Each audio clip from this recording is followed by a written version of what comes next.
Day one of my road trip through Borneo was supposed to be an easy ride. But after spending way too much time with some fish-destroying aunties, He's just murdering this thing. I was forced to seek shelter with a headhunting tribe, Oh, that is so crazy.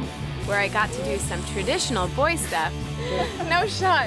and some traditional girl stuff. They're giving me special drinks. I'm Jaime Dempsey. I'm biking through Borneo, cramming a lifetime of adventure into 30 days. What is that?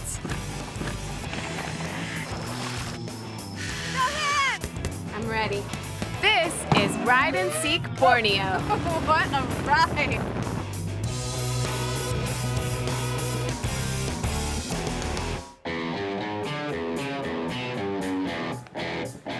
I was 13,000 kilometers from home, ready for a road trip through the island of Borneo.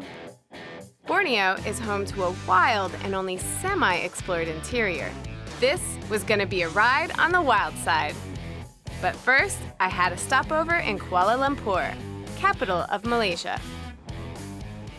After being folded up like a deck chair for hours, I really want to get some riding in. The guys here at Harley Davidson said I could use this bike if I helped them out with an oil change at a workshop.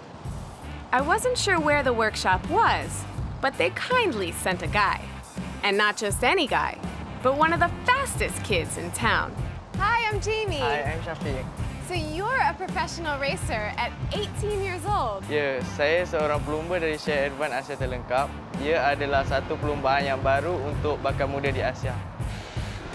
I learned that the Cup gives young Asian riders a form of path into competitive road racing. There are many riders younger than Shafiq. Some are even 14 years old. Well, anyway, can you show me the way to the workshop? Boleh? Jom lah. He didn't break any speed limits, but he sure was nimble.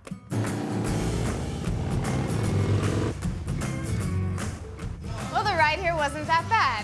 Shafiq, thank you so much for showing me the way. Sama-sama. At the workshop, the mechanic sprung into action. So it is in tip-top condition. I have also topped it up with Shark A1 motorcycle on. That will keep the engine clean and give me a more reliable, smooth, and enjoyable ride. All right, cool. Mission accomplished. So it's goodbye Peninsular Malaysia and hello Borneo.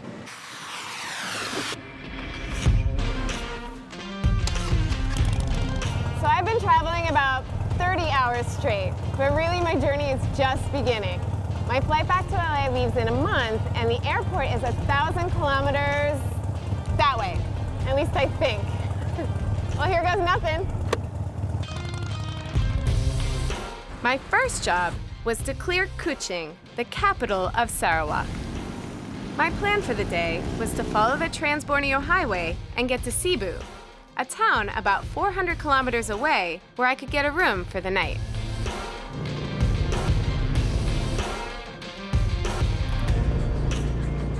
Woo! Finally, I'm out on the open road. Like, I don't ever want to stop. I don't ever want to go home. Send Mom a postcard. Tell her to come visit me in East Malaysia.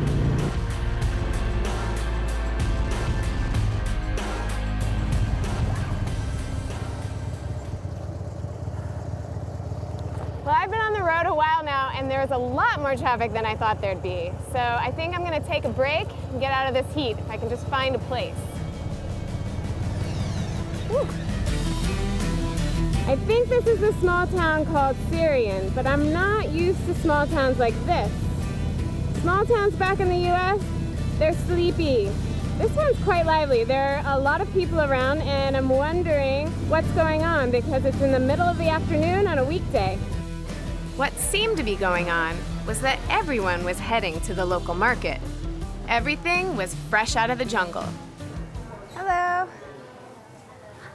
What is this? This looks crazy. What is it? Snake fruit. Snake fruit? Snake fruit. Can I try a piece? As you can see, it's quite slimy on the inside, so I'm a little worried about the texture of it and how it's going to affect the flavor. You take like this. Just like this? Bite it, bite it, Just bite it. bite it. Yes, bite it. There Good to goes see inside. nothing. Mm. Whoa. It's super bitter. I don't think I like this. So there's a lot of people here. Is it this busy all the time? Gawai Day. Gawai. Festival Gawai Day. So it's a festival. Yeah. So everybody's shopping to feed their guests. Yeah. Can you recommend a place to eat? Some place with really good local food. After this, you go to Spaoh. Spaoh? Spaoh. All right, well, I'm taking your recommendation. That's where I'm going. Let's go to Spaoh. Getting to Spaoh meant continuing down the Trans-Borneo Highway, the main artery connecting Sarawak, Brunei, and Sabah. Following the directions from the auntie at the market, I finally made it to the village. From there, it was just following my nose. Something here smells delicious. Hello. Hello, What are you cooking that smells so good? ikan, Pican? Uh-uh. Is it a type of fish? ikan buntal. I'd love to try some of this. I'm not sure what it is though. So I see dia, a tail ekor of a dia, fish, some scales, some bones, kepala dia. every part of a fish. It looked like fish for lunch. The question was, what fish was it? Kita So this ambil is- ni, Whoa. inilah bentuk ikan buntal. There was enough poison in that fish to kill 30 people. But I was sure it would be safe to eat if the poisonous stomach and egg sac were delicately removed with surgical accuracy. Whoa! She's just murdering this thing. Keluarkan semua benda dalam tu. So slimy. Macam ni lah cara dia. If I don't do this right, will I die? No. No. The villagers in Spaoh have been preparing and eating pufferfish for 40 years. The technique has been passed down from generation to generation. There hasn't been a death reported in forever. I'm a little bit worried about eating what I know is a poisonous fish. Ni semua boleh makan. They're ni. telling me it's okay. They're operating on it. It looks like they're skilled. They're gonna cook it for me, and I'm putting my life in their hands. Bubur bawang. The fish was cooked in garlic, chilies, and spices. If it were going to kill me, at least it was going to be a delicious way to die. Okay, it looks and smells delicious. Let's try it. This was a Spaoh special, consumed in this community for generations. Mula-mula kita cuci tangan ni untuk cuci tangan. Rule number 1 of eating a pufferfish: wash your hands so you don't get food poisoning. Ni This piece. There we go. All right, here we go. Mom, I love you. Oh, it's good. Good. The fish was fried to perfection, crispy on the outside, moist and flaky on the inside. Just the way I like my poisonous fish.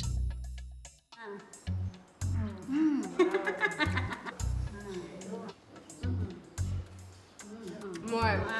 They love feeding me here.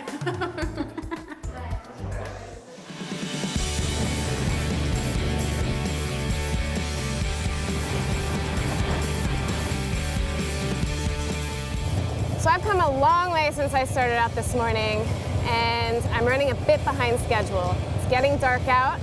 I don't like the idea of riding these roads at night, so I need a place to crash. Before I knew it, it was completely dark, and I was completely lost. I turned into a random side road to ask for directions. By now, I should have been in a hotel in town enjoying a relaxing bath. Unfortunately, I was way behind schedule and way off track. Desperate, I stopped to ask for directions. Hello. Hello. May I come in? Yes, Yeah? please. Hi, I'm looking for a place to stay, like a hotel or an inn. I'm sorry, there is no hotel here, but You may stay with me. Really? Yes, Oh, that's amazing. Can you show me around a bit? yes, you may do so if you want. You're very welcome to do it. I had stumbled upon an Iban Longhouse. The Iban people make up 30% of Sarawak's population, and I was smack in the middle of the tribe's traditional territory. The Iban are best known for their headhunting history, where they decapitated their enemies and kept their heads as trophies. The Iban have abandoned this practice. However, their tradition of showing hospitality to strangers is as strong as ever. Welcome in. Oh wow, so it's like one big slumber party, everybody sleeps together. Yes. I love it. I hope I don't do any snoring. I hope so. I hope not. So which bed will be mine? Where should I sleep? Corner there at the end. At the end? Yes. Oh, great. And there's a cat over there. Oh, Just for me. It's waiting for you. I have someone to cuddle tonight. Well, I must have some really good karma because I feel super lucky to have found such nice hosts to offer me this huge bed and a place to crash tonight. And I've ridden really hard and really long today, so I'm just ready to close my eyes and zonk out till tomorrow. So we'll see more of the Longhouse tomorrow.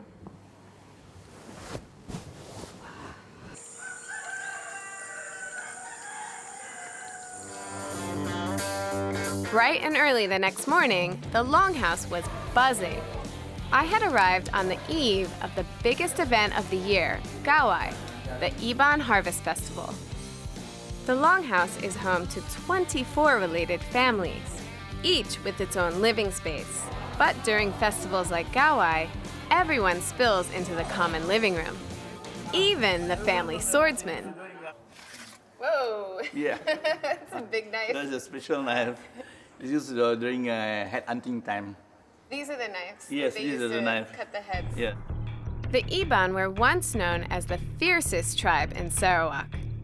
During the Japanese occupation in World War II, they killed or captured over 1,000 Japanese invaders and took several of their heads in accordance with their headhunting traditions.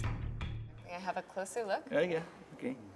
Wow, it looks really old. How old do you think it is? Well, this is third, fourth. I think this is the seventh generation. And the hair on it? And the hair symbolize this is the warrior who are really brave enough. Let those in army and they have a special ranking. Oh, okay, so something this is a high-ranking warrior. Correct. Is this animal hair? This is animal hair. What kind of animal is it? This is Like a horse or cow. Cow, okay. So only the brave warriors have this. Have this. And this knife cannot be sharpened by anybody else except those who are really warrior. The warrior has to sharpen Yes, his own knife. Well, that he's the only seems one. right. I had had a taste of the Iban's ancient warrior culture.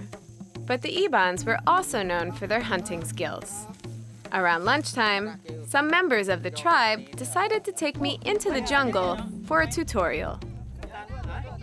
I was wondering what we were hunting. I thought it might be deer, but it looks like this belonged to a boar. And I don't really want to run into one of these here, so I'm going to stay in the back and hope these guys take care of it before I get there. Before I could be part of the team, I had to learn how to use a traditional Iban weapon, the blowpipe. Jadi ketuk cara nuan nembak ke sumpit Iban. Aku ngajar nuan beketuk. I stick it in there first. Lu. Okay, just a quick. Yes. Okay, traditionally, the Ibans hunted with these blowpipes, so not very easy work. It's quite heavy. And I'm supposed to just put it in here, hold it here like this, and just. Yes. Now I do it. It didn't go anywhere. It's just stuck. Try again. Try. All right, so I have to blow quite hard. It's stuck. No shot. Okay. See how it's really done. It's stuck. Lubang tu semua. I think we're gonna stick with the shotgun. Next, I had to learn to find our prey. What do we have?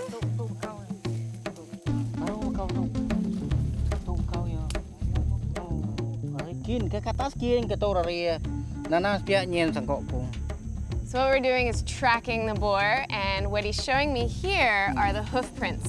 You have to have a really good eye to see this because I would have walked right past it. So from here, we go this way, find our boar, get our meat. The Iban people are skilled trackers. They were so good, in fact, the British hired them to track down communists during the insurgency. But I guess communists are easier to track than boars, because we left with nothing. There goes lunch. It was the night before Gawai, and all 300 people were ready to party. I hung out with Auntie Cecilia's daughter, Priska. So Jamie, what's happening now is that everyone from the Longhouse, they come out to the common living room area to have their meals together. I've never had snails before. Well, how do you eat it? Just suck it. I'm serious. And the just suck snail it will out. come out? Yeah. Okay. Yeah? Suck harder. You got it out? It's customary for each family to serve food, and everyone goes door to door sampling each dish. Still got a long way to go. I'll just pile it on there. Yeah. My plate's looking really exotic. I see you haven't managed to reach the last house in the Longhouse. I don't think I'm going to be able to. Okay, well, anyway, there's another part of the festival, and it's a beauty pageant. We call it Kumang Gawai. Oh, fun. Yeah, and guess what? What? You're invited to join. As a participant? Yep. But I've been riding. I don't look so You can't say good. no, it's rude. Oh, okay, okay, And you're okay. a guest of the house. All right, that's Yep. good. Let's do it. Let's go get ready. I was in an Iban Longhouse in Sarawak celebrating the Harvest Festival. After stuffing my face with food, I now had to stuff myself into a traditional costume. The costume is made up of traditionally woven cloth, silver pieces, and beads. I wonder if it takes 3 people to dress everyone, or if it's just me. How do I look? It was showtime, and I met my fierce competition. The girls are judged on their elegance, grace, and detail of their costumes. The pageant seemed simple, just walk in a line through the Longhouse. But there was a catch. Well, they're giving me special drinks, and it's making walking a little bit harder.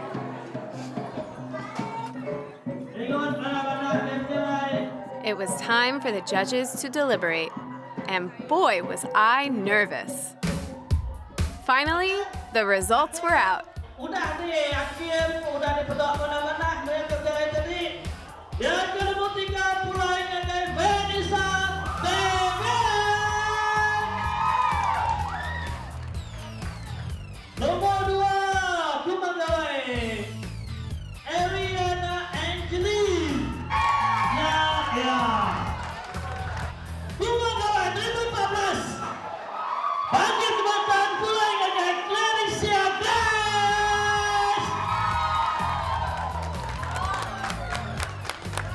So I didn't win. No real surprise there. I was lucky enough to be part of the competition.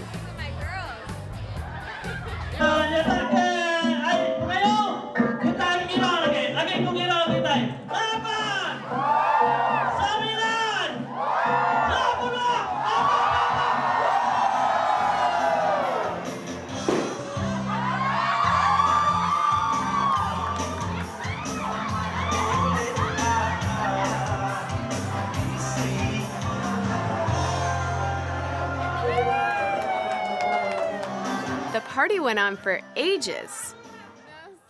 When things quieted down, I had a chance to talk to some of the Iban men. So I have to say, in Sarawak, it's the first place I'm feeling really at home. So many people with tattoos.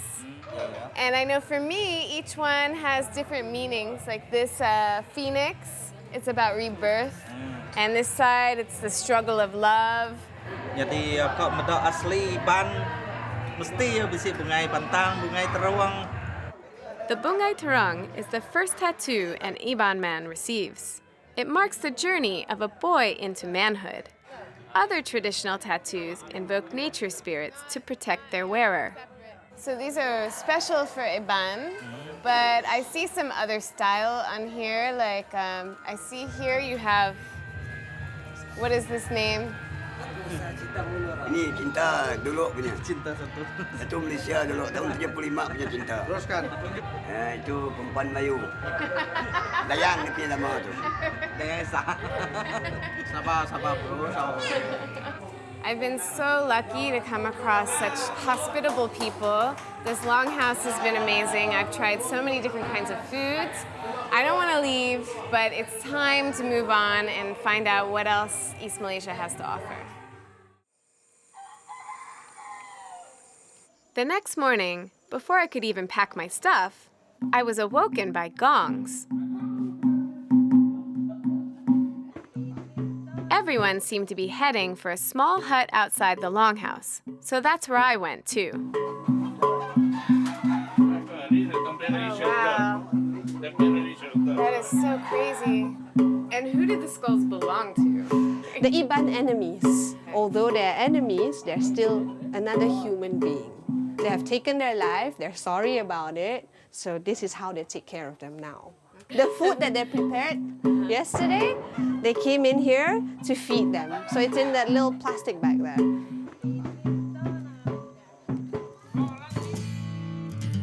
It was time to get back on the road.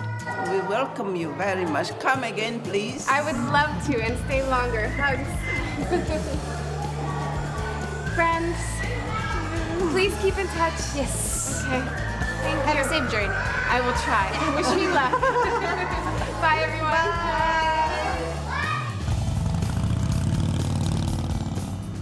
I was back on the road and I couldn't wait to see what lay ahead.